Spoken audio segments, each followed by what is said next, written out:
right? Because that military experience that I shared in my introduction, when I walk in the room, the color isn't the first thing that I think of, nor is it the first thing that they're not taken aback by me, because I'm warm, I'm welcome, I'm smiling, and I'm willing to listen. I'm willing to hear, and I'm willing to share, right? Making room for the opportunity. So the financial capacity is one of the things that comes to mind, where it's like, wow, why don't we, the culture, have that knowledge? Why don't we seek to do more than spend our money? Mhm. And I think one of the things that you said, Tawana, is that we oftentimes don't recognize how deeply embedded these colloquialisms, these way of beings, the things that have been generationally passed down, because we have been intentionally oppressed as a people, right? Financial literacy has not been something that has been pushed.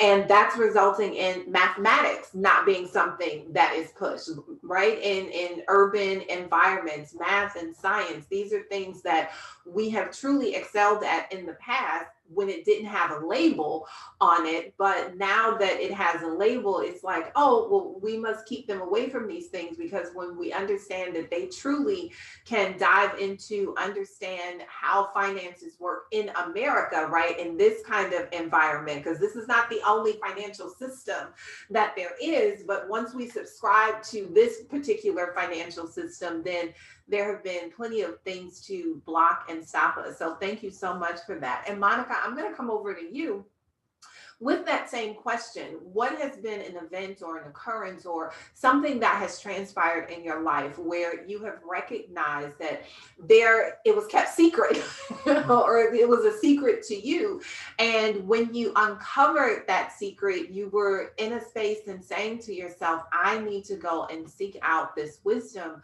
from someone who looks like me, or it would be nice if I could find another Black woman to kind of sit at her feet.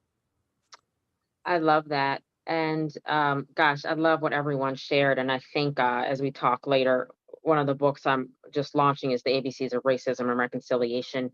And one of the things for me through all of this is the church. I really wish the church had been more realistic for me through divorce, through breast cancer, through younger. I feel like the church, which has been a foundation of us for so long, has really not told us the truth. I feel like it's become more religious than real relationship. And I think if we had developed more relationship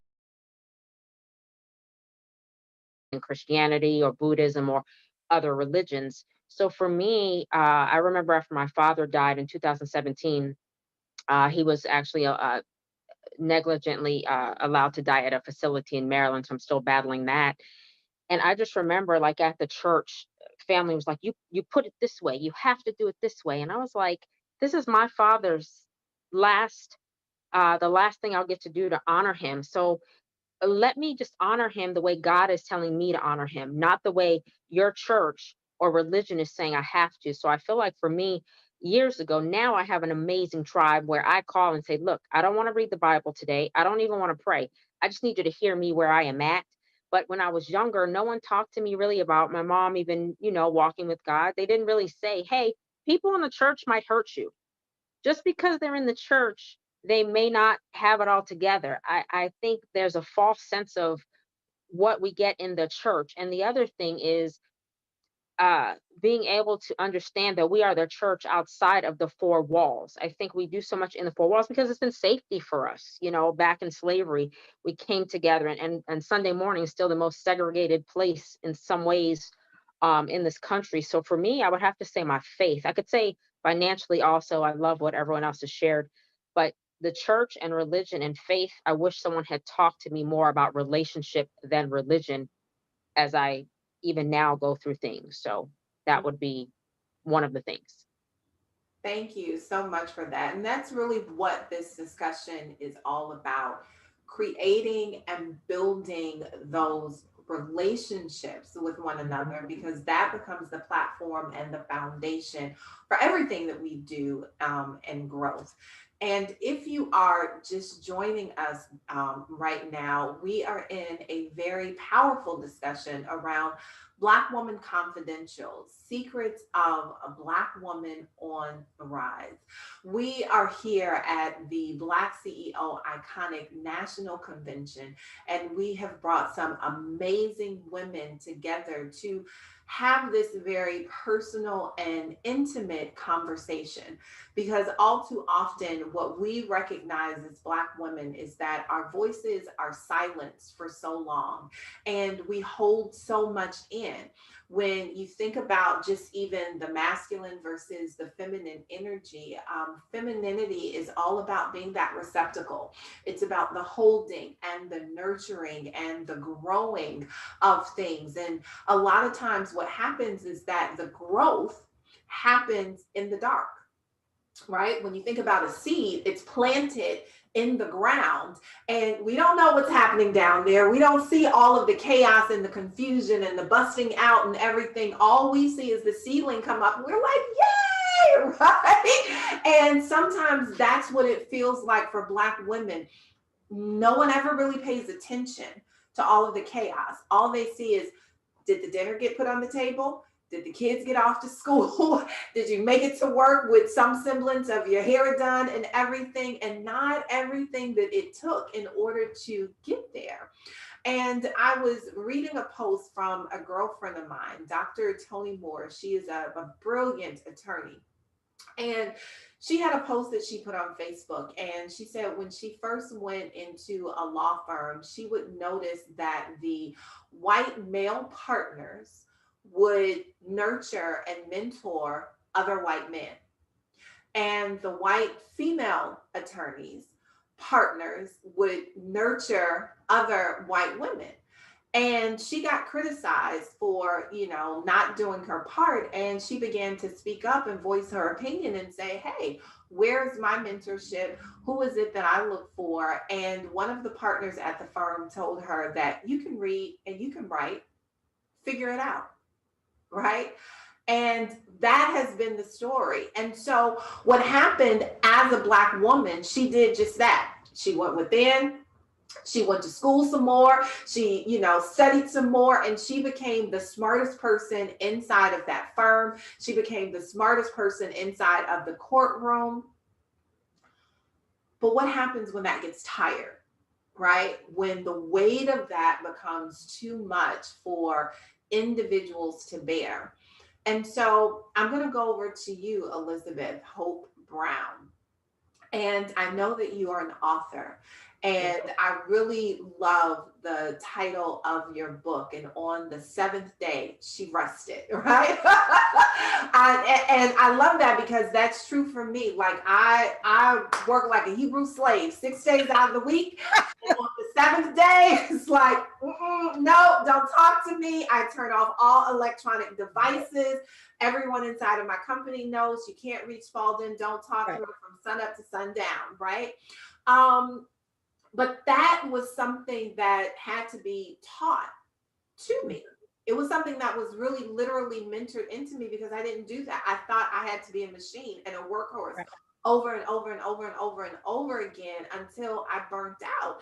And there were some things that, happened in the life after the miscarriage, and I'm laid up and I'm like, nobody came to see me. Like all the stuff that I do for everybody else, and I'm laid up here. People were like, life goes on. And I was like, whoa, light bulb moment, light bulb moment. And I had to reach out to some women who were not part of my community, but I had to pull them in to create a community that supported me in that way. So Elizabeth, I'd like for you to kind of talk about some of the things that may have happened and who you see yourself as being, right? That woman who mentors another individual. Tell us a little bit about your experience. Yeah, I'm about to explode. I wish I would have went first because you all have spoke some things that I could have just been piggybacking on. Like, yes. I think you just did the she rest journey in a nutshell. Some people took it like blasphemy, like she rest. I'm like, no, because if you know, like ER Spalding just described, you know exactly what I'm talking about. If you've been that person avoiding burnout, you've been that machine trying to do all things to all people. And then when it's your turn to need that, it's not there, you know? So I created 6 characters trying to be realistic or fictional, create characters that were very practical that everyone on this Zoom call and that's watching could relate to. And it was difficult because I had like a Moby Dick in mind because I could go so many places as a mom, as a director now, as a social worker, as a wife. I got married at 22 to a preacher who became a pastor. He decided 5 years ago this wasn't a good match. And so the last 5 years, the book finally launched. It was something 30 plus years ago I thought to do, but I made sure to give that preacher wife, Monica, a voice. I made sure Trioko to give that woman who was in that environment who didn't feel understood. I was remiss. I live now in Georgia, where I was born and left when I was 3, grew up in Sacramento, California, been in 29 different states and out the country 10 times. So I've been around a lot of people who misunderstand me, my passion, my energy, my intentions, my motive, you know. So I think it was you, Tiran, we're talking about finances and money. I went to college at a Black HBCU, which I loved the experience that I could not afford. And I wish someone would have told me about the difference between public school and private school, the difference about living on campus and living off campus. You know, mine have gotten through debt free, and there's a way to do it. And you don't have to be poor. You don't have to be in the projects. You don't have to necessarily be low income. You keep your grades up. You keep good character. You volunteer. There's a way to do everything. But as a director, when I got divorced, I found myself in a situation. I went back to work full time. I had been doing all the things I'm doing now for free as a pastor's wife in the church. And so when God blessed me to do my job that I do now, I'm like, I can get paid for this to still build healthy families, to still encourage other people, to still speak life and say, sis, it's okay to not be okay sometimes. You can't be all things to all people. I had to give myself permission to turn my phone off and get some rest. They will be okay. What they don't figure out when you are down, they really will be okay. So my life experience, my professional experience, it was not by accident. I've cried those tears at night. I've cried those tears in the car trying to figure out what to do and feeling like I had no one to turn to. I was interviewed for jobs for 2 hours that I was more than qualified for, and they were looking for reasons not to give it to me only because of what I look like. Because on my paper, I think Miami said on paper I look great, but when I walked in the room, they were surprised by what they saw. And then I was told, you know, I want to give you this job, but I want you to accept it without reservation, because there will be some people who are not used to being told no by somebody like you. And I'm raised in California. I'm like you. I'm like, what do you mean somebody like me? Now I'm in a rural community in Georgia. What, someone beautiful, someone Black, someone intelligent? Like, what's the problem? You know, but I had to learn that coming in the Southeast, that, you know, I'm like, you try to go, I hug everybody. I talk to everybody. My mom and grandma, we don't meet no strangers. And then I come in the room, like, I've been told, Elizabeth, sometimes you have to dummy it down. You know, I'm like, why I got to dummy it down? Ain't nobody else dummy it down. But then I have staff, like my daughter, I brought her in for, you know, she was 14 when I started my publishing company. And for her, she says, Mom, sometimes I listen in on you guys on the panel and she doesn't relate. Because of my strife, my mother's strife, the strife before her, we've done so much to shelter her and set the path so certain things that we went through, she didn't have to go through. As a pastor's wife, very prolific, gifted. My ex-husband started pastoring at 19. I was teaching Sunday school to women at 25 who were 50 plus years old, still hurting about things that happened to them when they were 10 and 15. So I was in that position to where I had to be a mentor to women who were twice my age. And now I'm in a position as a mother of young adults to be a mentor to people at a generation before me who I learned from. Because like you said, Jackson, they smart, they innovative, they got it, they bold, they feel entitled, but they don't have that wisdom. They don't have that grace sometimes. They don't have that humbleness. So we need, like Angela said, all those generations coming together, sharing our gifts, being heard, and then listening. I've listened to you all. I'm like, yes, sis, we are on it. We are piggybacking. We are collaborating. I'm so grateful for this opportunity because it's still much needed. Unfortunately, after all the strides that we have accomplished, it is still, I found myself in the pandemic feeling lonely. Couldn't go out. I'm a social worker. I'm used to doing health fairs, being a vendor, being in the community. I'm used to being on public stage. Now I'm home, idle. And it was good though, because sometimes we have to get into our own self. We have to take ownership. We have to learn to love ourselves and be at peace with being by ourselves. But then those voices still need to be heard. So I saw this like at 4 o'clock in the morning and was like, this is me. I need to be a part of this iconic moment. I need to embrace these women that are on here. And I hope they embrace me just the same, because we still need one another. Very much so, especially for a time such as this. Mm-hmm. What is that saying? People who need people are the luckiest people in the world. And I think now more than ever, we are really recognizing that. I was reading an article probably maybe about 2.5, 3 years now. But it was talking about women in general, and then it started moving into Black women, how important it is for us to date one another as women. And so right now we're missing out on that, those girlfriend moments. Now I grew up family of 5, so not as large as the family of 10, 10 out of 10, and 7 out of 9, right? But I come from a family of 5, so it's 3 girls and 2 boys. But I remember those moments in the kitchen Saturday night, right? Sitting between mama's legs, and you got one daughter over there and she's whipping up the cornbread. Mama's got the hot comb and she get in the kitchen all together, right?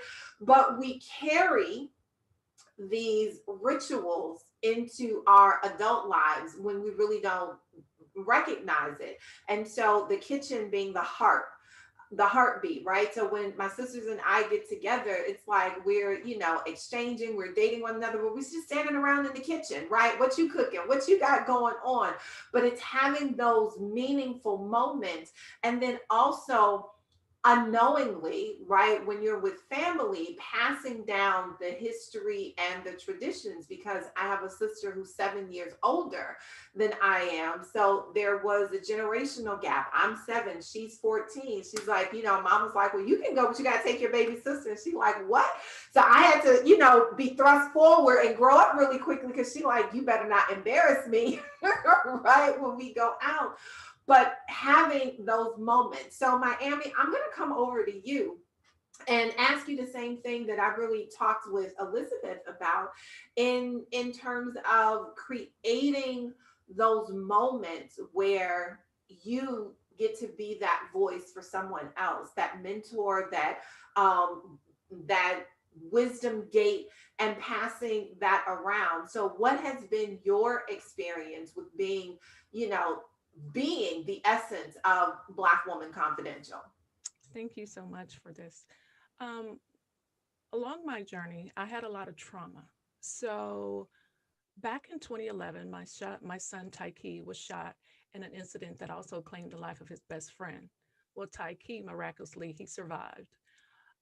He lived with a traumatic brain injury, PTSD, anxiety, depression, you name it. And he also, of course, had a lot of thoughts of ideation and suicidal, thoughts and things that he just couldn't understand and wrap his brain around. He was also the key witness to the trial of his attempted murder. Well, 5 years after that, Tyke shot and killed himself.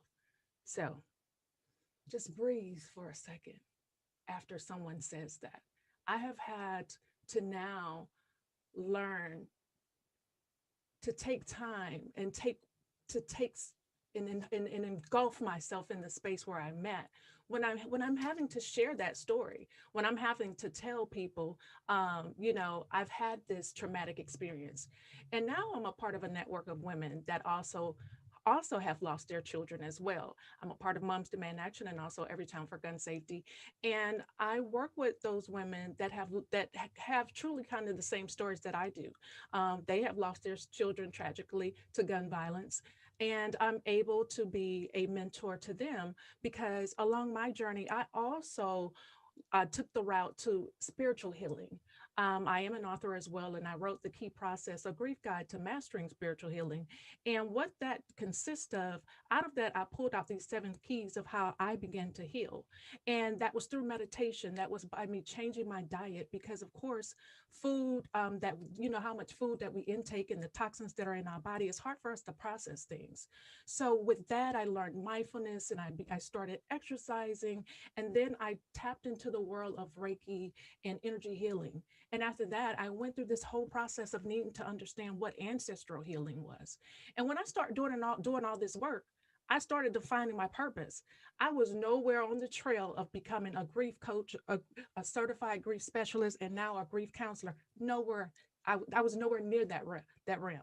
I was actually a certified home stager at the time, and had been an event planner for many of years.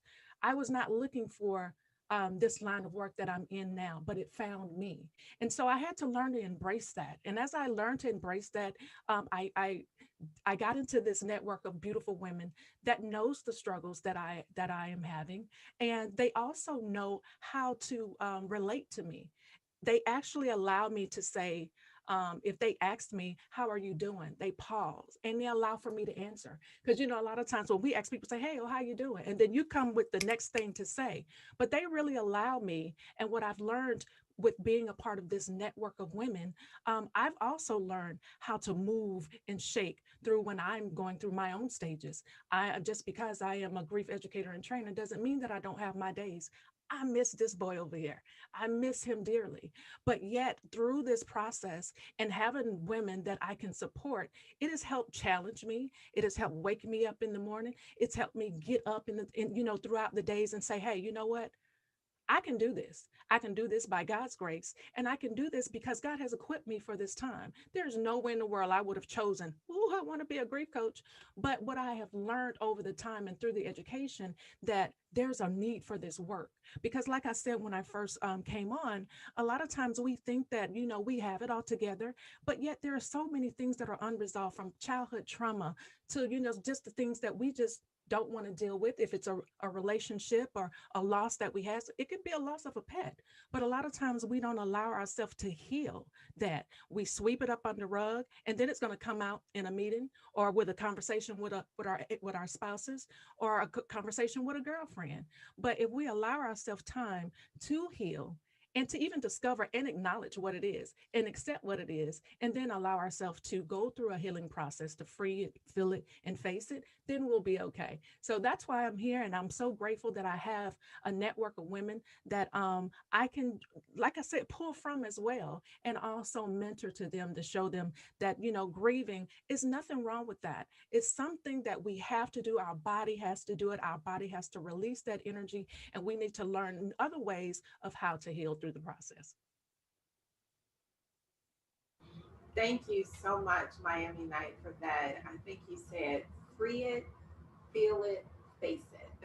Right? That 3F methodology. Free it, release it, you know, face it, look at it, make sure that it's standing right there, and then feel it, which is what we don't oftentimes give ourselves permission to do, because we have been living in someone else's persona that we have to be on all the time, every single hour of the day.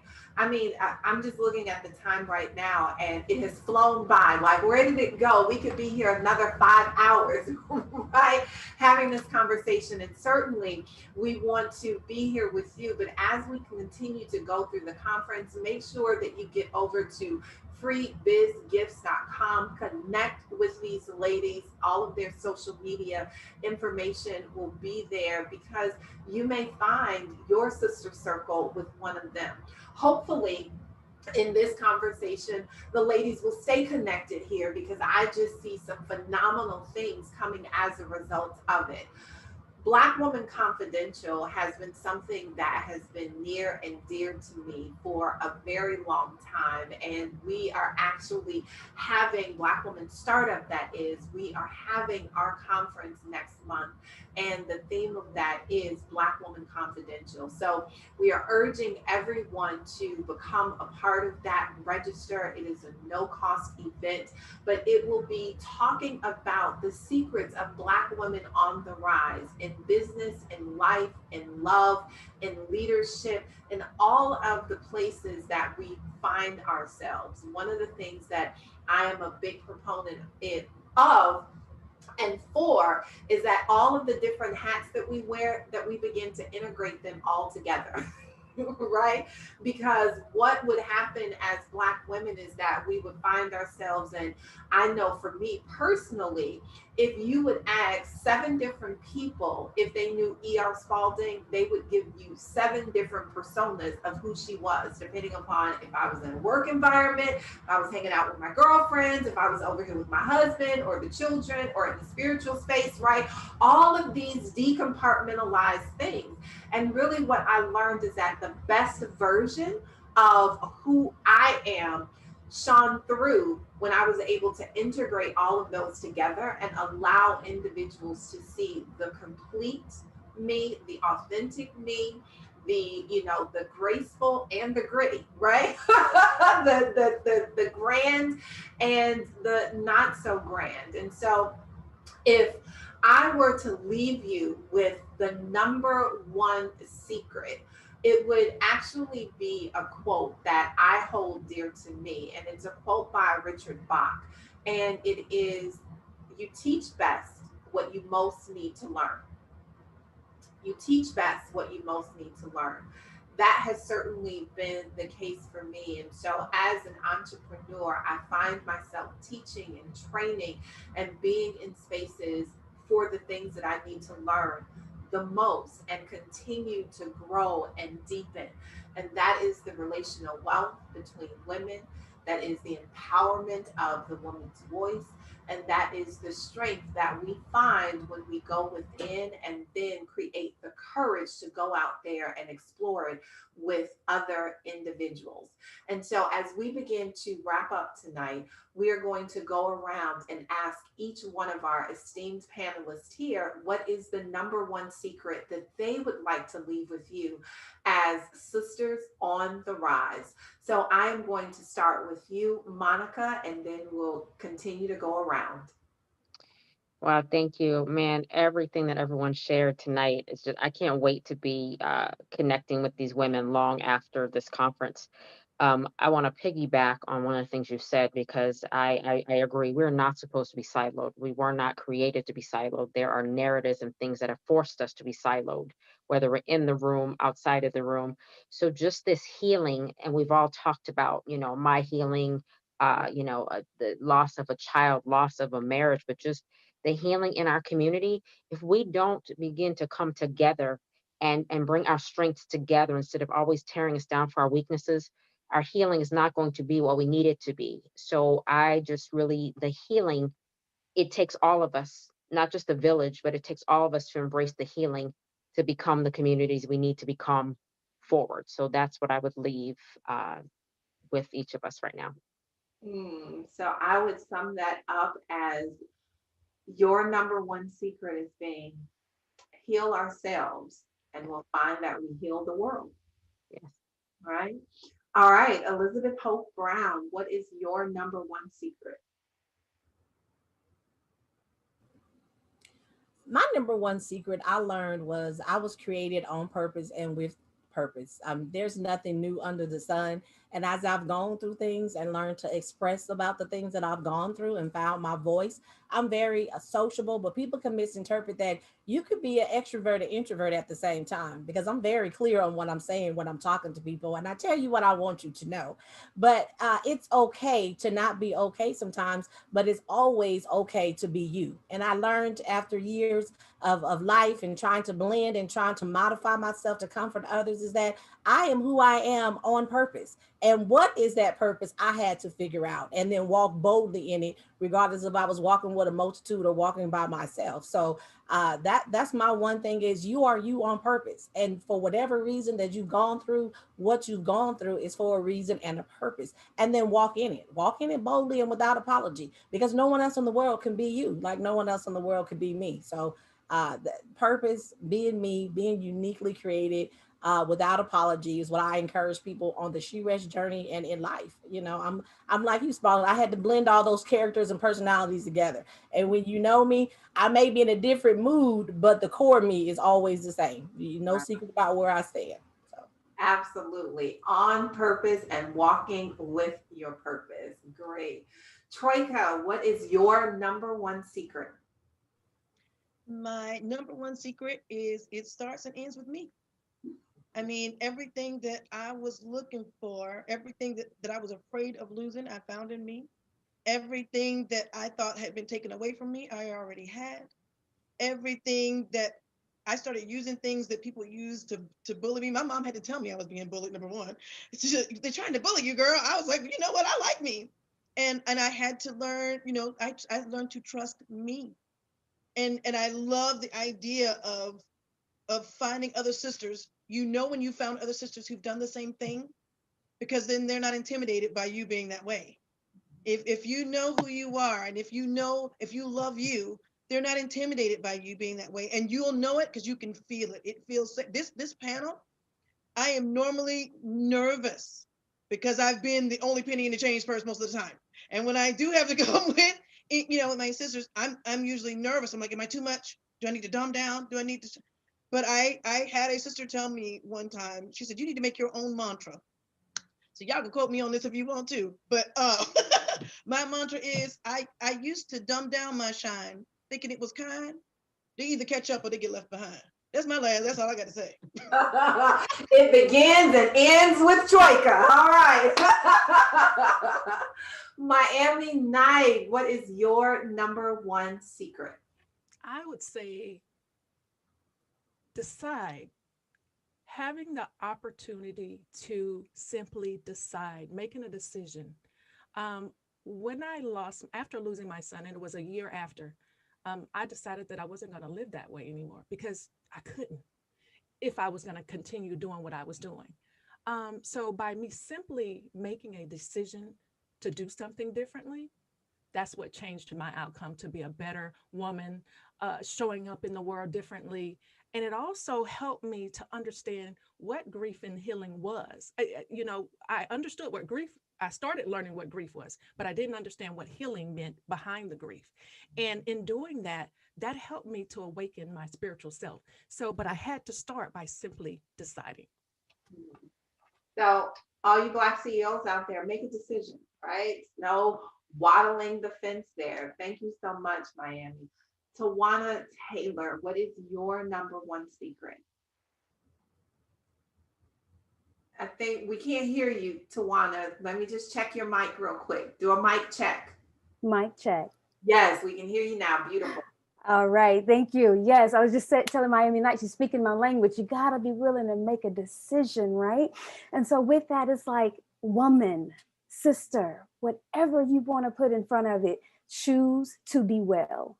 Don't wait for the situation to get better. Be better in the situation, right? Love yourself, know yourself, appreciate yourself.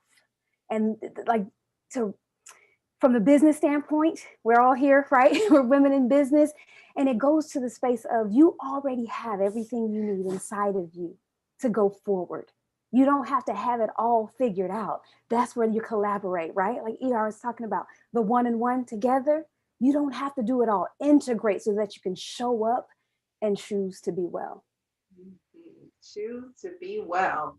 All right, Dr. Angela Clack, your number one secret. My number one secret is to know your worth, to know your value. As Black women, we have been beaten down, beaten through things. We have lost. It is our time to reclaim what was lost and what was stolen from us. And so ask for what you're worth. That's one of the things that I know. So that quote resonates with me. Teach in the areas that you need to work on, because for the longest time, I had a difficult time charging what I'm worth. Because why? Because I felt guilty about asking for your coins. Well, why not? I'm earning it. So know your value, know what you bring to the table, and charge and ask for what you're worth. Do not compromise. Reclaim what is lost and stolen. And my mantra has been, I believe as women who will heal the world, but we must first heal ourselves. Mm-hmm. Charge your worth and heal yourself. I'm going to give you, I would say a twofer, but in this instance, 1 and 1 is an 11. So we're going to give you an 11th hour, right? I'm going to add one more secret to the mix. And this is for all of my Black women CEOs, all of my Black women startups, and for my men Black CEOs. I am does not mean you are not. I am does not mean you are not. So in this space, we have the ability to constantly lift one another up, to collaborate with one another, and to allow other individuals to shine, because I am does not mean you are not. Thank you so much for being here with us in this iconic discussion about Black Woman Confidential, Secrets of Black Women on the Rise. We truly hope that you are continuing to be here and are enjoying this national conference with BlackCEO. And we also hope to see you at Black Woman Startups, Black Woman Confidential, that'll literally be 1 month after this, March 22nd through the 27th. So with that, we will say bye-bye, auf Wiedersehen, shalom, whichever language, but this will not be the end. And we're gonna do this in true Black CEO fashion. So anytime we come together and we get ready to leave the room, we do a countdown from 11 and we count backwards. And then everybody with a thunderclap shouts out their first name, where they're from, and the name of their business, and they say BlackCEO out. So ladies, are you ready? Are you with me? Everybody come off mute because we are getting ready to have the countdown. And if you are in the digital audience, make sure that you are typing it in the feed, and we're going to count down at 11. So I'm giving you a little time to type in your name, to type in your city and state, where you're from, and to type in the name of your business, because guess what? This is broadcast all around the world, and there are so many people who can connect with you. So here we go, ladies, and we're going to do this countdown together. We're ready, starting at 11. 11, 10, 9, 8, 7, 6, 5, 4, 3, 2, 1. We are Miami, Atlanta, Miami, Atlanta, Georgia.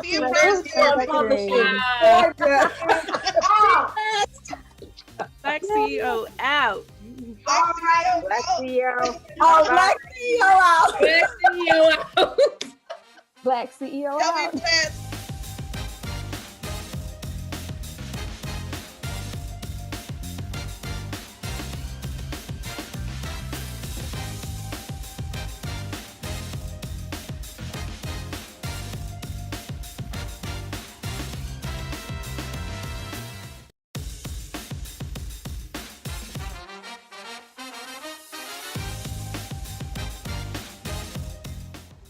Once again, my friends, my name is Robert Antoinin, and you are listening live to BlackCEO's premier event for 2021, Black and Iconic. And this is day 4 of our Authors and Speakers Showcase. And I don't know about you, but I am so excited to hear from fellow speakers and authors who are going to help you to elevate your business and your brand with their tips and their strategies and the experiences that they've already gone through that can help you to get over those hurdles and to overcome some of the fears that you may have in your speaking and or your writing journey. But right now, let me talk to all of the speakers out there. I want to share something with you that Andy Enriquez shared with me maybe 3 years ago when I came off stage, and he sat down with me and he said really succinctly, "Hey Rob, when you go on stage, the next time you get up on stage, whether you're virtual or you're on a stage, on a platform, make sure that you are able to do three things in a very efficient manager to have the impact that you want to have for your listener and your audience. He said that you need to be able to answer who you are to your audience, what you have, and why should I care.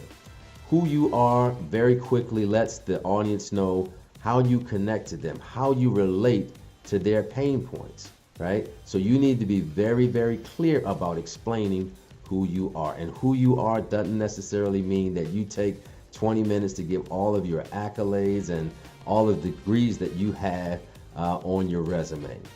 Be very, very clear about who you are by connecting and relating to your audience. The second thing, tell them what you have.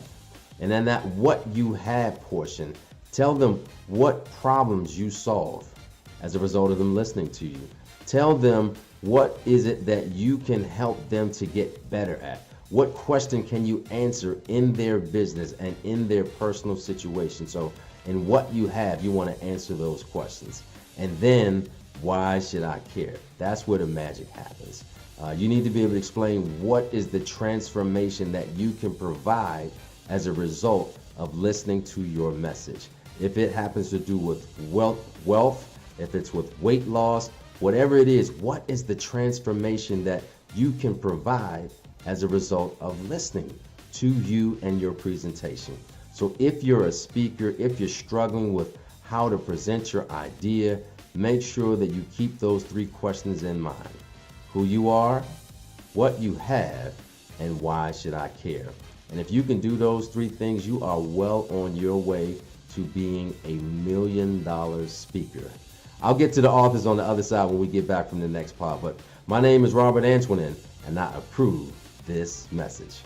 Peace.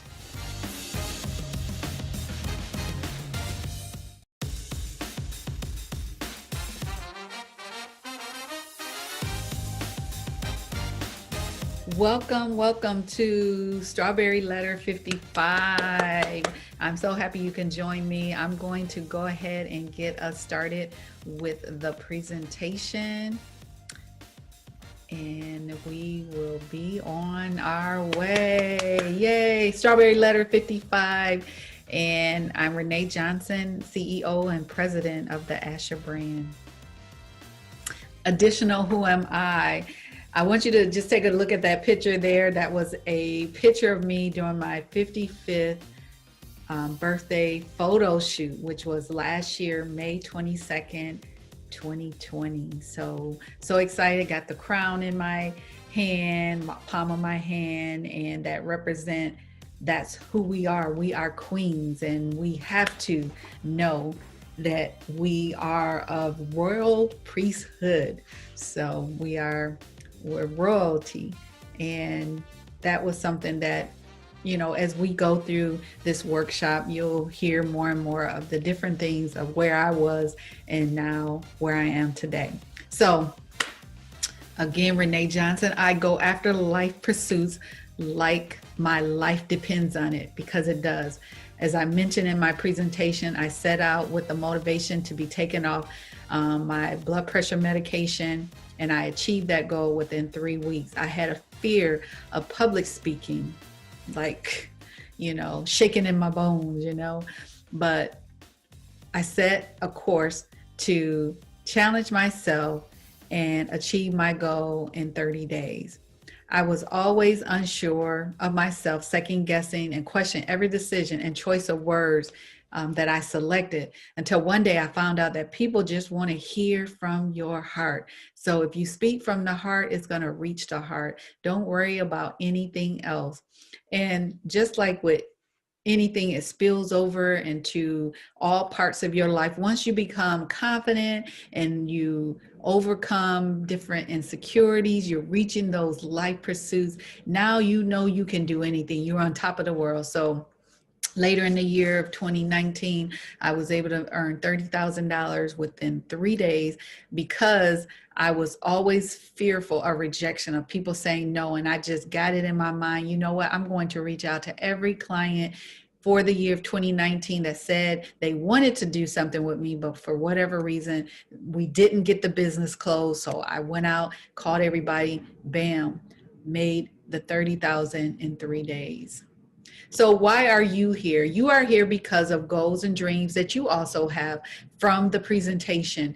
You are, maybe wondering, is it too late for you to achieve, anything more because of things that have happened to you? You might be an empty nester. You might be someone who's lost a spouse or parent. You might were downsized from a job. You're going through what they call the midlife crisis. I like to call it the midlife evaluation. So you're wondering what is next. How this workshop can help you. This workshop will help you recognize that while you are still here, there are dreams that are still possible. I believe dreams do come true. After leaving today, you will be well on your way to putting in place a process to help you reach your goals, your dream, and I like to call them my life pursuits. In this limited time together, I want to go over as much as possible. I promise to give you more information on how, we can take it further if you choose to. I have a comprehensive program where I teach you how to reach your life pursuits. It's natural to long for things, especially those things that we feel that will make us better, because our assignment here is really for others. Yeah, we get the satisfaction of it as well, but we're here for others because we have to make encounters. When we encounter people, we have to make that exchange to where we're making that person better than when they came into our present. So I know when we're out there, for me, sometimes you try things, you try it once, you try it twice, and you say, oh, and you fail both times, you don't achieve the desired results. And then you feel like, oh, it's not for me. And then you give up because you think, oh, well, it's not for me. God is, that's not what God wants. But sometimes all you're missing is a good plan, a blueprint, if you will, because God, he gives us so much and then he wants us to work it as well. So our belief system plays a big part. We're impacted daily from things that was filtered into us when we were children, things that we have processed internally from our environments. All those things make up who we are. And sometimes they could be preventing us or impeding us from soaring and doing all those great things that we should be doing. So we have to go through and kind of analyze and process all of that. So this 6-step process is going to help you. And there is a 7th part to it, and I'll go over that at the end. But if you follow this, you will be able to achieve those life pursuits just like I was able to. So we have 6 components of a letter. That's all it is. Very simple. When you write a letter, I know when you were younger, when writing letters were in, as far as communication, now we got the cell phones, we got the digital email, but letters were so special, so personable.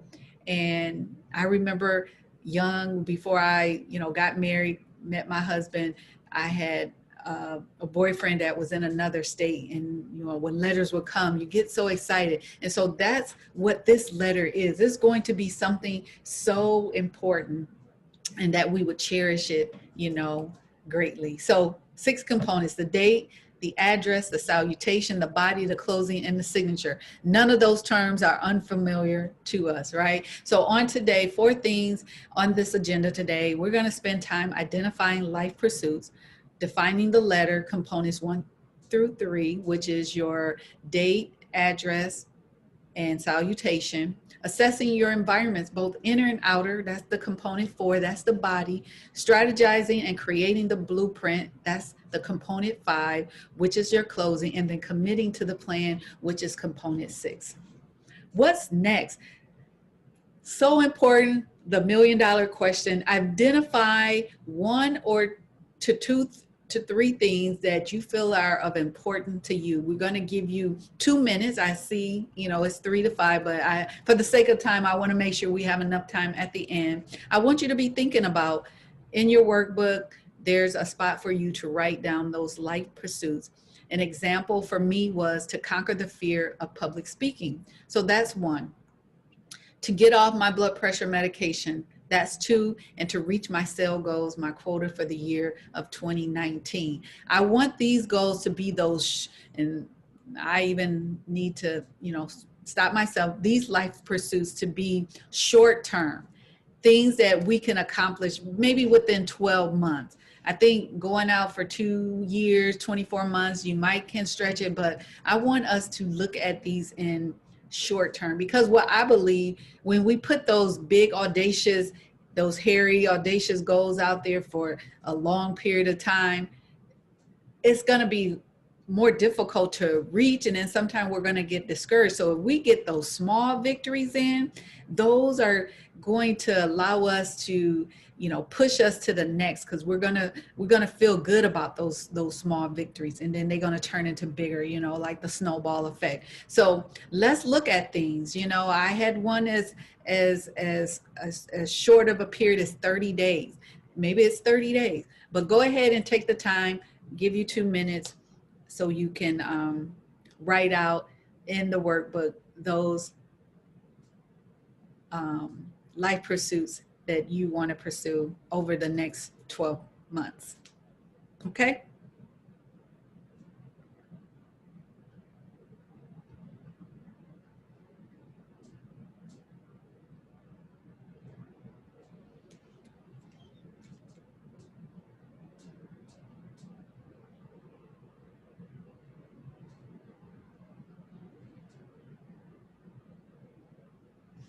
Maybe you want to write a book and you want to give yourself 9 months.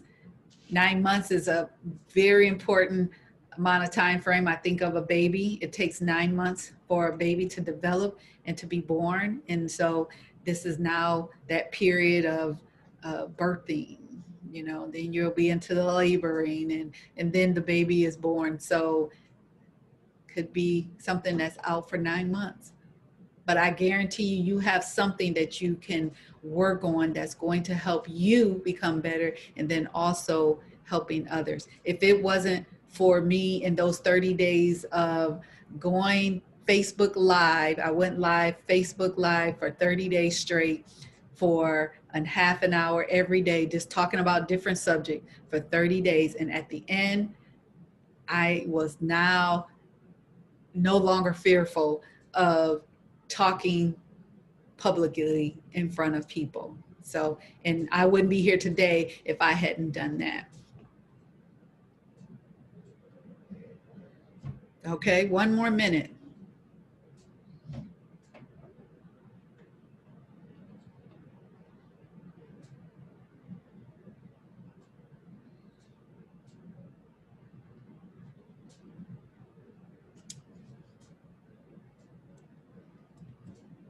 All right.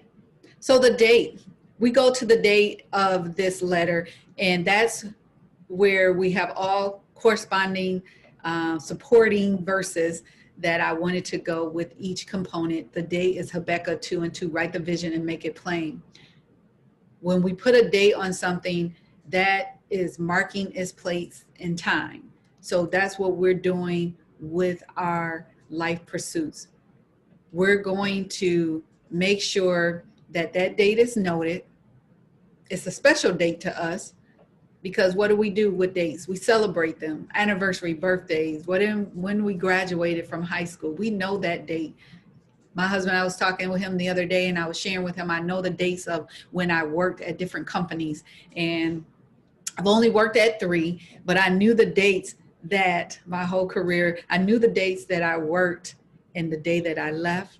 And he was like, who remembers that? It wasn't just the year and the month, it was the actual date, because that was important. Because every time I left my place of employment, it was always voluntarily. I left and I moved on to a better position. So elevation, whenever there's an elevation, you remember those dates. So I think of Stephen Covey and his 7 habits of highly effective people, where he says, begin with the end in mind. So I kid you not, before he wrote that book, I believe he wrote that book in early 2000. This was already part of what I did before. When I graduated from college in 1987, that was probably the first that I remember where that's all I was thinking of when I was going to graduate in 1987. And so I just started seeing that date and I started working towards it. And so that's what this date is. And what I want you to do is put that date down for your what's next. When you wrote out your life pursuits, I now want you to give it a date. And I want you to put the date in the slot of this letter. That is your date that you're going to work towards for your life pursuits. All right. The address in the supporting verse is Exodus, the 3rd chapter, the 14th verse, where God told Moses, I am that I am. He said, tell the Israelites that. That's who he is. And that's what you're going to do. You're going to tell yourself who you are, who you will become in that time frame. You're going to write it out. You're going to walk in that identity. You're going to know who you are. So if you were writing a book, if that's your life pursuit to write a book, you gave yourself a date. You're now an author. You're now an author, and maybe you can go a step further and say you're a best-selling author, but that's where you're going to address what you are. For me, my address was I am in a healthy place. I was going to make sure that the things that were happening to my family, of course, I cannot say that it won't happen, but at least I'm making efforts and taking precautions to somewhat lessen that probability of me having to be ill and being taken care of in my latter years, and that I even will make it, to my latter years. So I'm in a healthy place. It could be a physical address. Maybe you're planning to relocate somewhere, the East Coast, the West Coast, the South, and that's your physical address of where you're going to be. It could be a state of being. You just divorced and you're moving past that and you want to be in a place of peace. I'm in a state of peace, happiness. Any of those state of being, you can note that as well. Your salutation, the supporting verse, Romans 4:17, calling those things which are not as though they were, as well as Hebrews 11:1. Now faith is the substance of things hoped for and the evidence of things not seen. I will say that I believe no sickness will come to me that will be unto death. I will say that. The acknowledgement of the arrival of that thing, faith. I see the vision. You must believe and greet that thing daily. You will speak it. Hello. If you're going to be in a place of peace, hello, peace. You're going to say it. You're going to speak it. I love some supporting verses as well that I love to quote, because every thing that you're dealing with, going through, there's a supporting verse in the Bible that you can use to speak it. If you're dealing with sickness, if you're dealing with grief, if you're going through sadness, everything, there's a verse. If you're weary because you feel like you're working and things are not coming the way that you want it to come into fruition, is not manifesting, there's verses that you can call and pull on. God said he will never forsake us. So if we're feeling like we're lonely, we can call out that verse. So we can call out, I can do all things, Philippians, through Christ who gives me strength, Philippians 13:3. Now this is again verses that I have selected. You can select those verses as well. One of my favorites all time, John 10:10. God said that he's come that we may have life and have life more abundantly. That verse just means so much to me because that abundance is here on earth. And that abundance is not money, it's not always monetary. It's more too of mental. I can have an abundance peace. Peace is everything to me. Peace, and I know most people, as they get older and older, how much they value their peace more than anything. So I make sure that that is protected, my peace. So God wants us to have those things. And if we speak it and we say it, those things will come to pass. The body. So the body of the letter, we know when we're writing, that is that's the meat of the letter, right? Sometimes you're going to go to that body before you're looking at anything else, what day it was written, who it's addressed to. You go right to the body. So the body is where we find, of course, our mind. And so it's the shell of those things. It's the protector. And again, this is the weight of the letter. And what I want you to do is the verse for that. I'm sorry, I wanted to read the verse first, but Romans 12, 1 and 2. Therefore, I urge you, brothers and sisters, in view of God's mercy, to offer your bodies as a living sacrifice, holy and pleasing to God. This is your true and proper worship. Be not conformed to this world, but be ye transformed by the renewing of your mind, that ye may prove what is that good and acceptable and the perfect will of God. So we want to make sure that we're taking care of what God has given us. We're in control.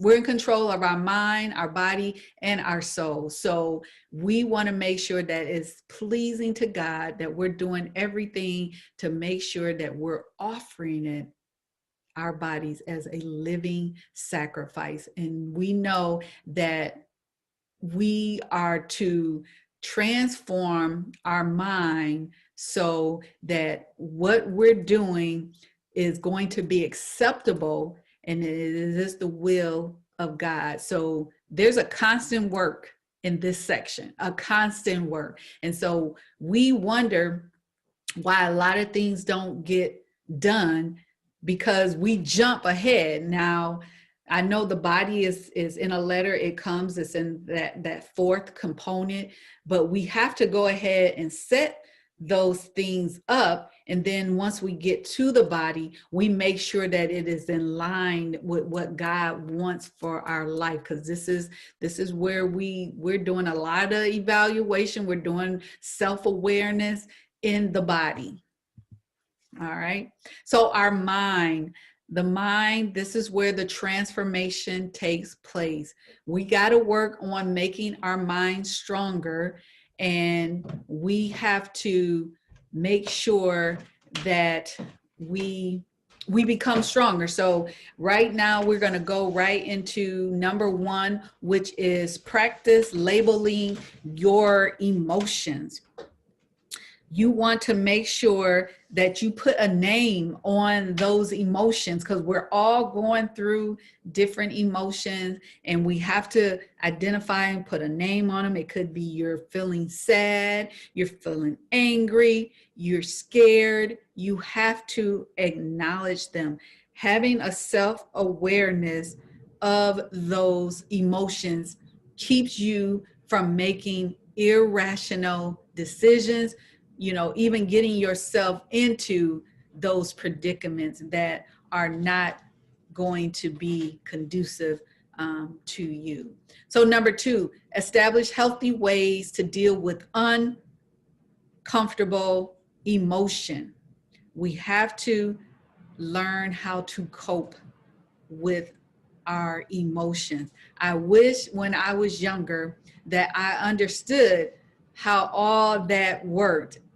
Sometimes I remember, I would get angry and, sometimes do things, say things that I really wouldn't want to or wouldn't have ordinarily said, but because I was acting out on the emotions. And so also when we don't label and deal with them, we can, in a healthy way, we can do things that are counterproductive. So you think of retail therapy. A lot of people feel like, oh, even girlfriends will call me up, I need to go do some retail therapy. But then we go out and we're buying things we don't really need. We're also buying things that could put us in some type of financial situation. We're charging things, racking up credit cards. So we got to make sure that we establish healthy ways. And so some healthy things we can do is, how about start a project? You know, you can buy some type of board with some markers, crayons, and, you know, and start creating, start drawing. You can go and read a book, get a book that is going to, yes, it's going to cost you something, but at the same time, it's going to help you and develop you. You can start a garden. All those things are healthy ways of dealing with those emotions. Number 3, you want to identify and replace unhealthy thought patterns. You probably heard of that stinking thinking, right? You want to make sure that you get rid of that stinking thinking. You want to do away with self-fulfilling prophecy, saying things that you want that will happen, and they will happen. I remember when I would get up to go and speak at an engagement or something, I had to speak, and I would always think in my mind, oh, I'm going to mess up. I'm going to say something. I'm going to do something wrong. And then it happens. But if I would to get up and say, I'm going to crush this presentation, I'm going to leave these people speechless, then those things will happen. So I have to start changing the way that I think. And then number 4 is take positive action. So now I'm saying it, now I need to do it. You heard of, you know, a person that's walking the talk. That's what we want to do. We want to change our behavior. We want to even, you know, sometimes taking positive action is doing away with something that we were doing. And sometimes we might want to, if there's certain places we go and we know we're picking up some negative energy, we want to divert. We want to go in a total different direction. So sometimes we may have to change our environments to change our actions into positive actions. And then 5, we want to give up the bad habits that rob us of our mental muscles. So we want to make sure that we are going places and doing things that don't put us in places where it's depleting us, because we will end up not in a good place, not being able to operate and not being able to function because we're letting things break us down versus build us up. So that is your mind. So important in setting your life pursuits and meeting them, because if we don't have a transformational mind of changing the way we used to do things, we're going to find ourselves back in those same patterns, doing the same thing. So we know what insanity is, you know, doing the same thing, expecting different results. So we have to make a transformation of our mind. So our body is that body, yaddy, yaddy thing. And for me, it's, you know, we're talking about the physical body. We know that without the body functioning the way it's supposed to, that it's impossible for us to be able to get things done in the way that we should. So what do we need to do to make sure we keep our body in order? We need to feed it. We need to feed it the right way. Feed it, give it what it needs, the nutrition, the vitamins. We have to make sure we're eating healthy. We have our fruits and vegetables, certain things you have to stay away from. One thing that I took out of my diet was milk. And I used to love milk. I love milk. I would have milk, you know, with my cookies, you know, and that's another thing I had to give up. I would do cereal, my milk. Just love me some milk. And I know most people thought that was kind of weird because they were like, who loves milk? But I had to give it up. I give it up. And now I do just almond milk. So some of the things that you have to do, you just have to give up. You have to replace.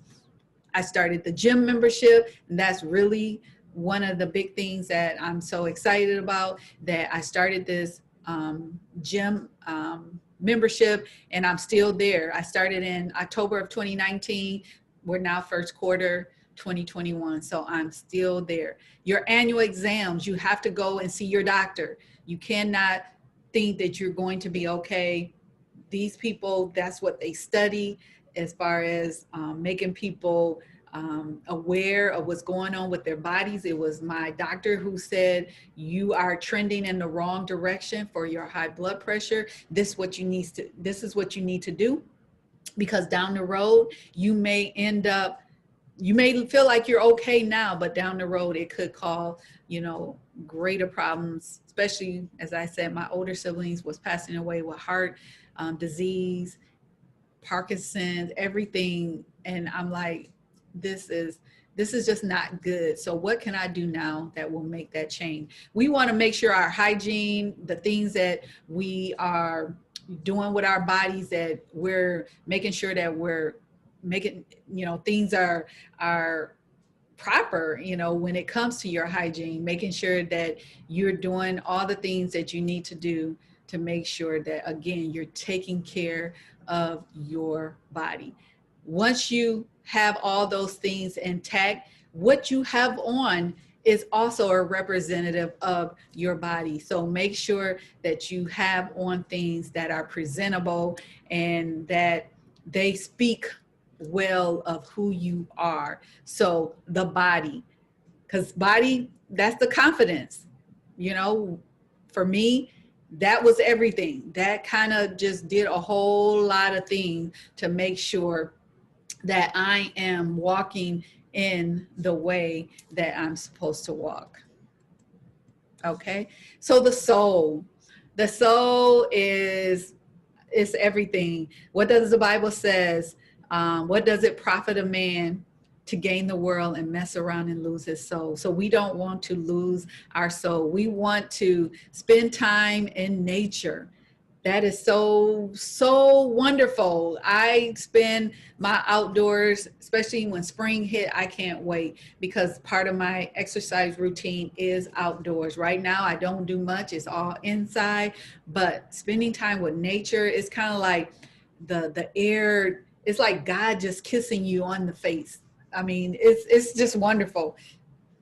I just was able to talk to God, and I always had some type of message that I'm listening to, some type of podcast I'm listening to as I'm walking and I'm talking with God. So spend time in nature, whether it's going hiking, whether it's somewhere in the mountains, whatever, but outside, that's just so critical.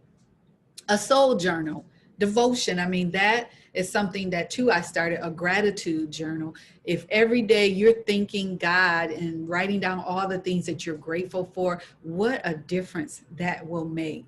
So make sure that you start the journal, the devotions, and then also go on a date by yourself. Some of the best lunch dates have been with myself. I'm there and I'm really being appreciative of who I am, and I'm just spending quality time with me. And they say, if you don't want to spend time with you, why would you think somebody else would want to spend time with you? So enjoy that time too. I mean, I went to a fine dining restaurant and I was in there by myself eating, enjoying myself. It was for dinner. I never thought I could do that. I just never thought people did that. But I do. I go and I spend that time with myself. Take yoga classes. Those are things that really give you, I did a little bit of yoga, not a lot, but it's refreshing. There's other types of classes, Pilates, maybe that is something that you could do, but just being able to get away and stretch and just feed your soul. Meditate and pray. You cannot go wrong with the meditation, with the prayer.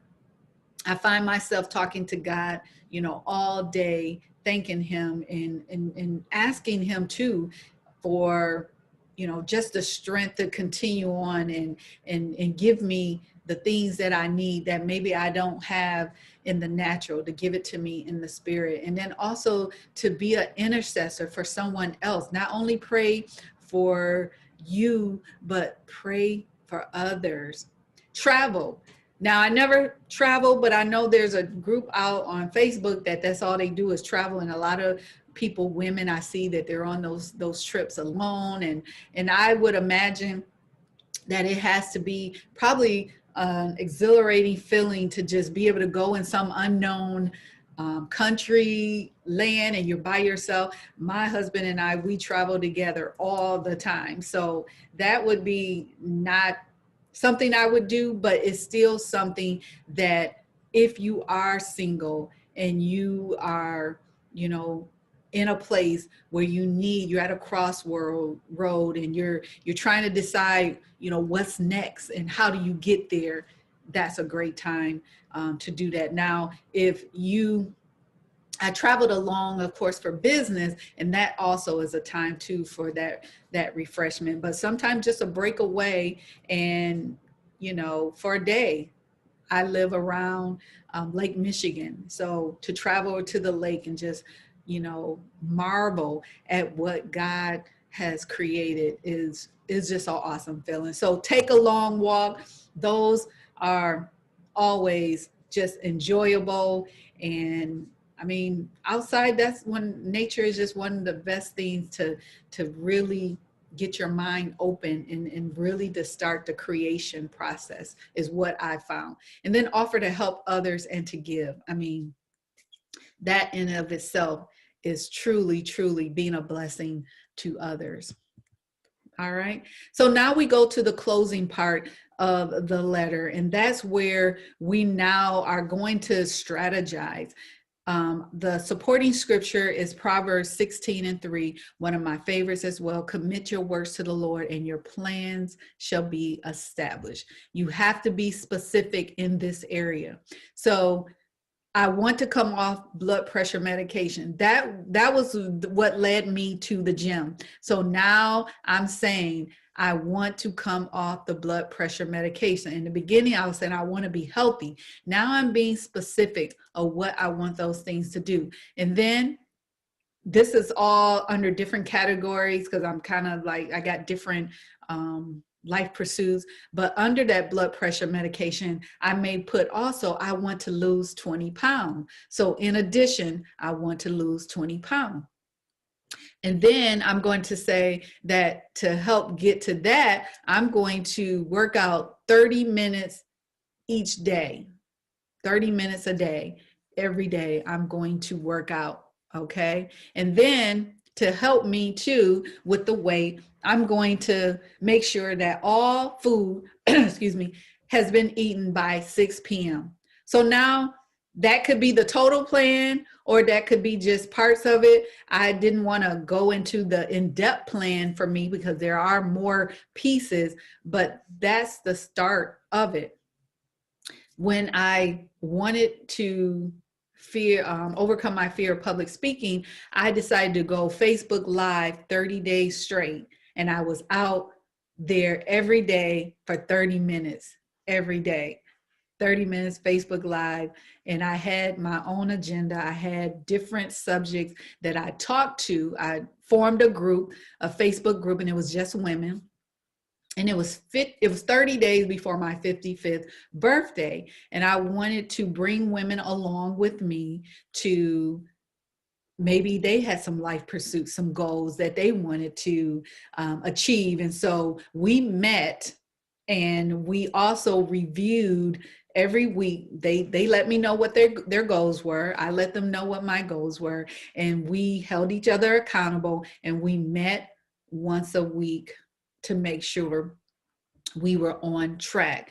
And so if you were writing a book, would you say, I want to write a chapter every 4 days or a chapter every week? I'm not sure. I've never written a book. I'm not sure how many chapters you want in your book, but you would know that. And then if you are wanting to open or start a business, I will work on my business 1 hour a day. So that's typically if you're working already full-time somewhere and you're not going to just quit and start that job, but you're going to give yourself an hour a day, and then you start breaking it down. What will you do in that hour? Will you start writing up the business plan? Will you go and do your research? All of that should be very specific so you can measure it to make sure it's done. So when you get to the evaluation time, you can know what your progress is, how well you're doing. So you have to stay on top of this. Every week I was doing an exercise and so forth. I was taking pictures of myself and seeing where I am and where I was, previously. So this is where you strategize, and what you're going to do is the closer, because it's what's going to seal this whole letter up. All right. So then we go to the signature. And on this one is Matthews 18 and 19. If two of you agree on earth, and that is where if you have someone agreeing with you, that is enough for things to work out and for your prayers to be answered. So we have the signature where this is where we're going to commit. We're going to promise that we have the highest level of commitment and loyalty to fulfill the above life pursuit. And we're going to sign this letter. You know how we sign: respectfully, sincerely, with love. We're going to give that letter a signature. All right. And for everyone where it says, if two of you agree, that means that you have someone that's going to walk with you through this process. And so you're going to have a second letter that you're going to give to your accountability partner. You're going to actually mail it, let them know that this is what you're doing, and you want them to hold you accountable for what you have put in this letter and how you're going to fulfill this life pursuit. Okay, so then the mailing of the letter, we're going to place the letter in the envelope, we're going to seal it with love, and we're going to mail it. And this verse kind of sums up everything. So now faith, hope, and love abide. These three things, but the greatest of these is love. Because what did I call this? A love letter to self. This is because I love myself. I want to fulfill everything that God has placed in me. I want to make sure that when I go to my grave, that I'm empty, that I have fulfilled everything. So what better way than to say that you love yourself than to go ahead and make sure all of these life pursuits are fulfilled. So I am healthy and whole. I speak this every day. I'm consistent in what I do to stay healthy. So this is me. I took these pictures just last week, and I'm in the gym every day. I make sure that after 6 p.m. I'm not eating. My diet has changed. Certain things I do not eat. My husband, he's like, I can't believe you're not eating that. No, I know to stay away, from those things. And I still get enjoyment from the things that I do eat, but there's just certain things that I will not eat. Now, do I have an occasion where I may treat myself? Because I think everybody should not be depriving themselves of something that they enjoy. So if it's something that I like to have occasionally, I will, but I will make sure it's always, in moderation. All right. So 55 years old, I can help you reach your life pursuits. As a life coach, allow me to walk with you on your journey. Let's continue the conversation. So thank you for coming to this workshop. There will be additional information following that will allow you to connect with me so I can help you further. There's another workshop that goes along with this that also will help you, because it's a place of being in where I have the address where you say I am happy. That's also a state of being. And so I have a workshop that deals with that, because you have to be happy, and that happiness is within, and there's nothing outside of you that will fulfill that. So I invite you to join me, and we continue the conversation. All right. So again, thank you for joining me at my Letter 55 workshop. God bless.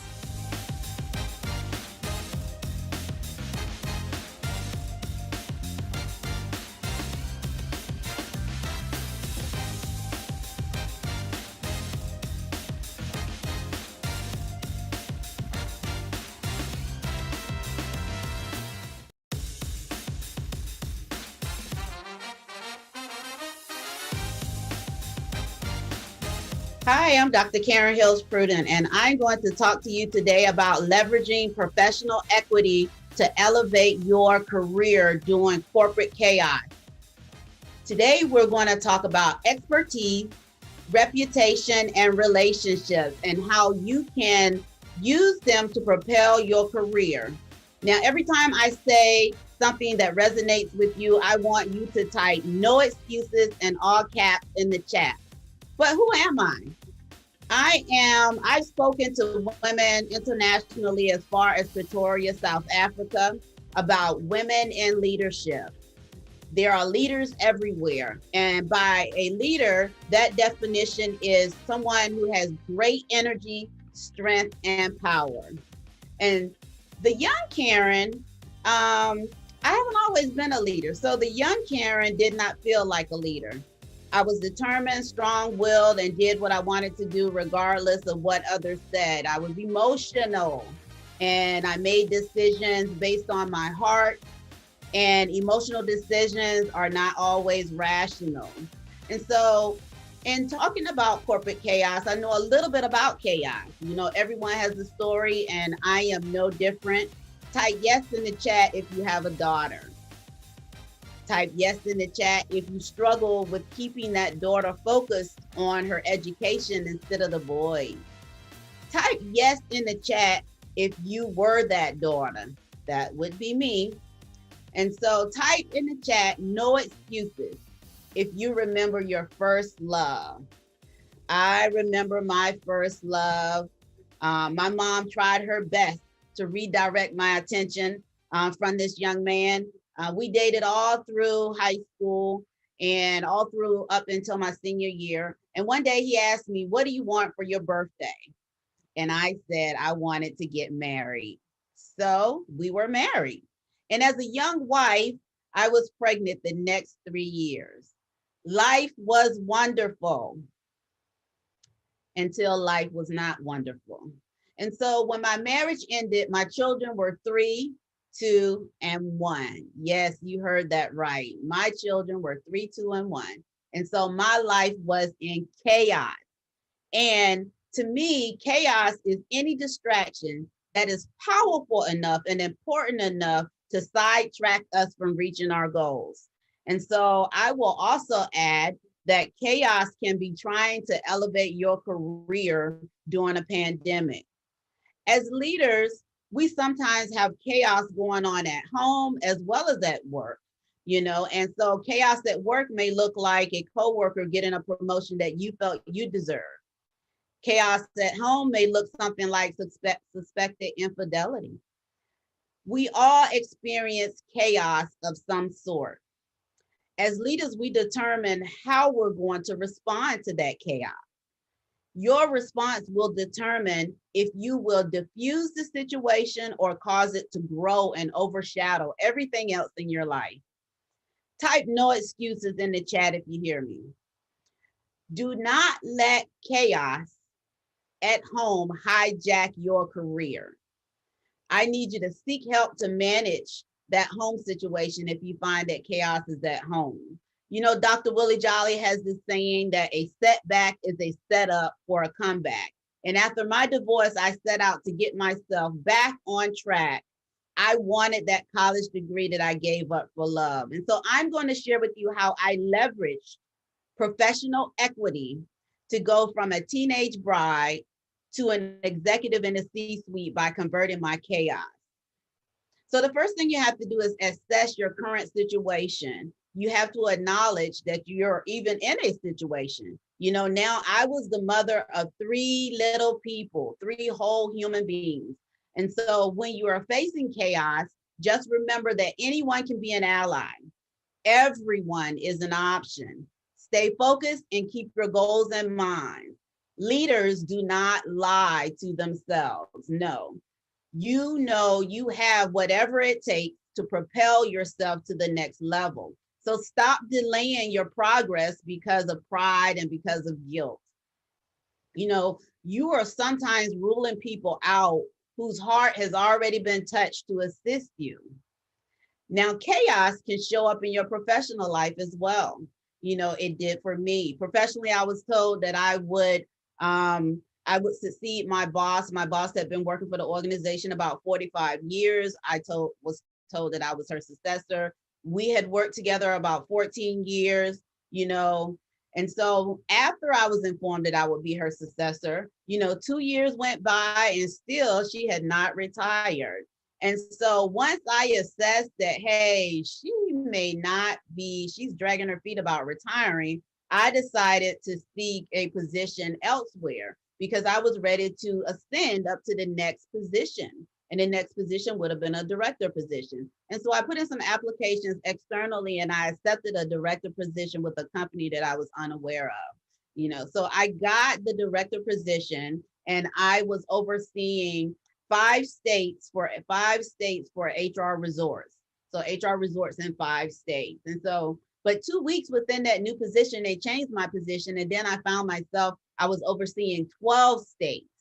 12 states in this new position. Now, I was not happy because they did the old okadoke on me, but now I am responsible for 12 states. And so I devised a plan and said, okay, well, I'm going to stay in this position for a year, and then I'm going to move on into my next position. And so even when things go wrong or are unfair, you have to stay in the game. You know, that company turned out to be just an awful company. And so by the 7th month, I could not take it. And so we parted ways. Imagine me going home to my retired Army husband and saying, I no longer have this 6-figure job. Oh, and by the way, I don't have a job to replace it. So type chaos at home in the chat if you know what I mean. And so I knew I would find another job. You know, I was confident of that. And so I just did not know if I would have a husband after everything subsided. But 4 months later, I was offered the Chief Human Resource Officer job at my alma mater. And so I would not even have been considered for that position had I not took that awful 7-month job. And so there's a lesson there for many of you leaders out there. So I want to talk about, again, the 3 elements of professional equity. So at work, you have to leverage 3 elements. And the first element is expertise. Marsha Blackburn says that everyone has commodity knowledge. Commodity knowledge is what your experience is. And in leadership, you have 3 roles. You either make money, save money, or help the organization achieve their goals. But everything that you do should fall within those 3 buckets. When a business is in trouble, they did not have time to train someone up to take care of the trouble area. And that's why you got to have an area expertise. And you need to be known for your area expertise. And your area expertise is not your title, it is the results that you generate. And so just keep that in mind. Experts do not always perform the work, but generally they know how to get the work done. You know, so just keep that in mind. In addition to your specialty, you also have to have a romance with data. I love data. Data-driven leadership is a requirement now in the corporate environment. Your ability to communicate using data analytics is the new organizational readiness factor. You know, and predictive analytics allow you to remain competitive. You know, this is the measure of an effective leader when you have the ability to drive relevant, meaningful, and quantifiable business outcomes based on data. Being liked will not keep you in the leadership position. So just remember that. Making money, saving money, and achieving organizational goals. Type in the chat if you remember what I said about chaos. What is chaos? You know, there was a time I was the only person in a company who had diversity as a background. And then when I left that company, no one decided to get certified in diversity. And then guess what happened when I left that company? George Floyd happened. And so they had no one who was qualified to handle the sensitive conversations that were needed during that environment, during that time. And that time is still among us right now. And so you need to be an expert in something. You need to be known for something. And when you acquire that specialist knowledge, you know, make sure that you're not so humble in the workplace that you keep it as a secret to you. You want to participate. You want to let individuals know within the workplace of what your desires are professionally. And you just want to participate in meetings as well. If you're invited to a meeting, someone thinks you have some value in that meeting. So be an expert. Second thing you want to do is reimagine your career plan. Type in the chat if you know why I call it a plan. I call it a plan because your career must be strategized, analyzed, and implemented. That's right. We must pivot, you know, along the way. However, we must keep moving. And so there is no reaction without action. Keep that in mind. And try spelling the word reaction without spelling the word action. And I bet you could not do it. Type no excuses in the chat if you know what I'm saying. Our beloved forever President Barack Obama has said that change is never easy, but always possible. And so we must pivot to make adjustments as leaders. And no matter what you've been through, I'm sure you got this. You just have to do the work. Now, not only do you have to be an expert, but let's talk reputation. Reputation is the next element of professional equity. Your reputation distinguishes you from everybody who has education such as yours, who has a similar background such as you, and a similar title. Stop looking around at others when you are equipped with the items that you need to be successful. You have the ability to influence others. To elevate your career, you need a reputation of doing what you say and what you say you will do and when you said you would do it. Type no excuses in the chat if you hear me. You must tell people that what they need to know in addition to what they want to know. Henry Ford once said, you cannot build a reputation on what you would have done. And so keep that in mind, be a person of your word. Third is execute by any means necessary. I did not say any means necessary, it's every means necessary is really what I mean. Every means necessary is the ability to pivot. And so however chaos you have, whether it's personal or at work, it's never that far away. And so you must have the ability to pivot so that you can keep moving forward. So let's talk about distractions. Sometimes you have to just separate yourself from certain people to elevate your career. There should be some no excuses in the chat just on that, just about separating yourself from people. When I was working on my doctorate, I could not go to every gathering that I was invited to. At first I tried, I would go, and then I would stay up all night long trying to write a paper. And that was crazy. So leaders know how to prioritize. You know, those events were not that important and, you know, not so important that I had to stay up all night and try to complete them. And so your priority is to elevate your career, regardless of what is going on around you.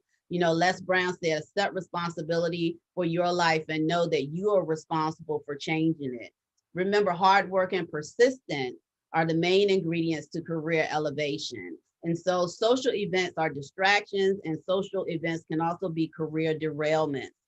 The third factor is relationships.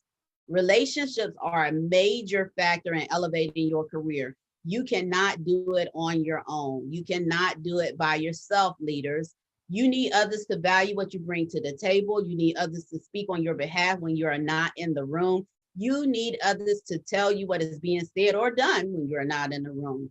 Solid relationships require time, and relationships have to be established even before chaos ensues. And so I am encouraging you to network beyond your bias. I need you to network with people of other genders, network with people of different ages, and network with people of different races. You know, Stephen Covey has this quote saying, trust is the foundational principle that holds all relationships together. And you have to be trustworthy to sustain relationships as well. Professional equity, expertise, reputation, and relationships are what holds your career together during corporate chaos. These are the elements that you can use to leverage your professional career during corporate chaos. In closing, you elevate your career by assessing your chaos, reimagining your career plan by using your reputation, relationship, and expertise, and executing by every means necessary. You know, I have a free gift for you. And if you're interested, just email free gift at prudentglobalbusinesssolutions.com. Type BlackCEO in the subject line, and I'll send you a template to help you in your career. I am Dr. Karen Hills Pruden. I am known as the career elevation expert for female professionals seeking senior leadership positions. You can find me on Facebook, Instagram, LinkedIn, and Twitter. You got this, leaders. No excuses. Make it happen. If you believe anything that I've said here, type no excuses in the chat. Thank you, BlackCEO, for having me.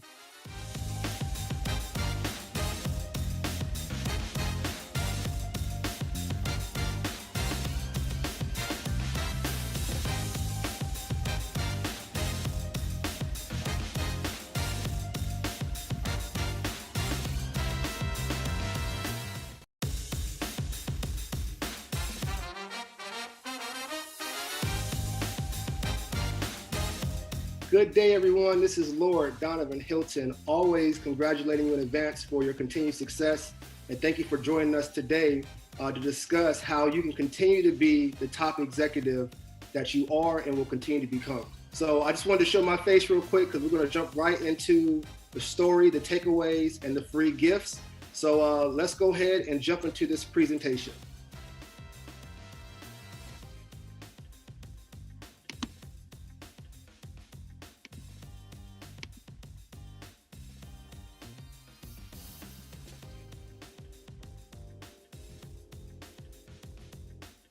All right, so it's real simple. Using emotional intelligence to conquer the corporate world. I repeat, using emotional intelligence to conquer the world. Again, this is Lord Donovan Hilton, congratulating you in advance for your continued success.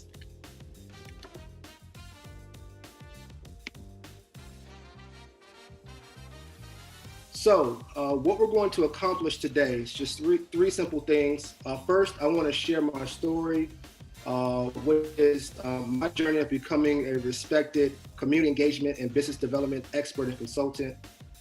While I share my story, I also want to deliver 6 takeaways that you can actually begin to use in your practice of emotional intelligence to conquer the personal world and your life.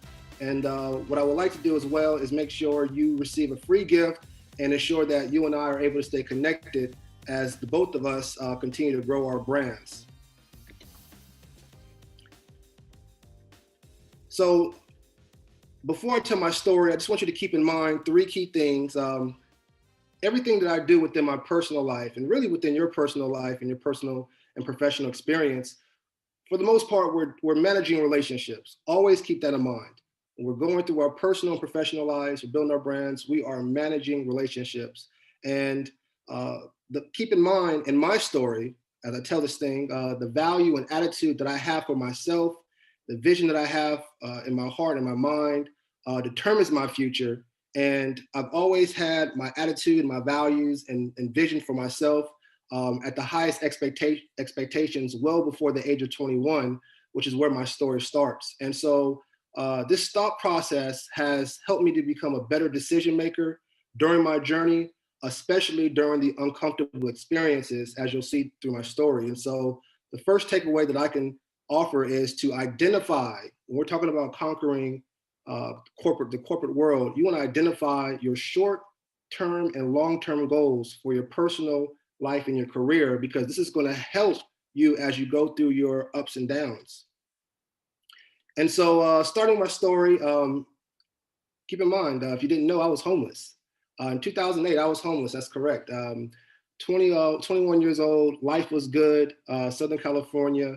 Had my own place. I was working as an admissions representative, hosting basketball tournaments, camps, and clinics in Southern California. Had a girlfriend. She had 3 part-time jobs. She had her own apartment, paying rent.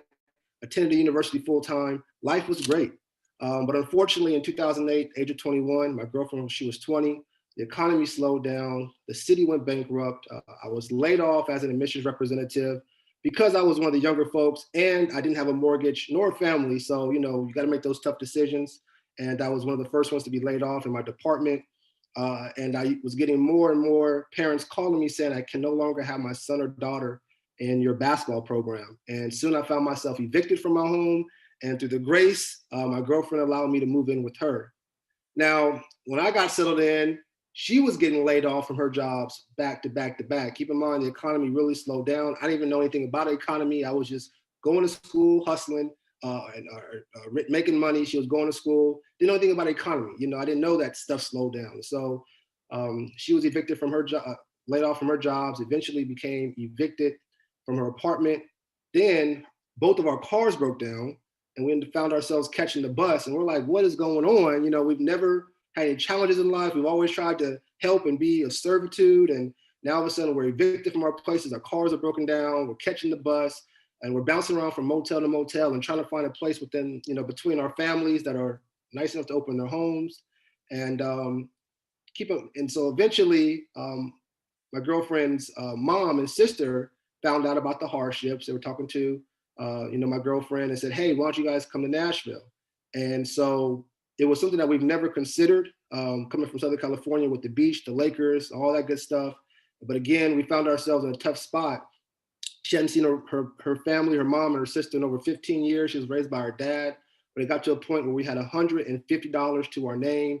And so we decided to go ahead and make that move. So at 21 years of age, myself, my girlfriend being 20, we took our $150, went to the casino, and we made $600 from the craps table. And fun fact, I hadn't made any money from the casino since. And so we bought airplane tickets that night. We're rushing to the airport. We're running late, and we get to the check-in. We're showing our tickets. They're saying it's going to be an additional $200. I said, no, ma'am, I already paid my ticket. Here's my receipt. She said, oh, no, you have these bags with you. We have this thing called luggage fees. I didn't know anything about it.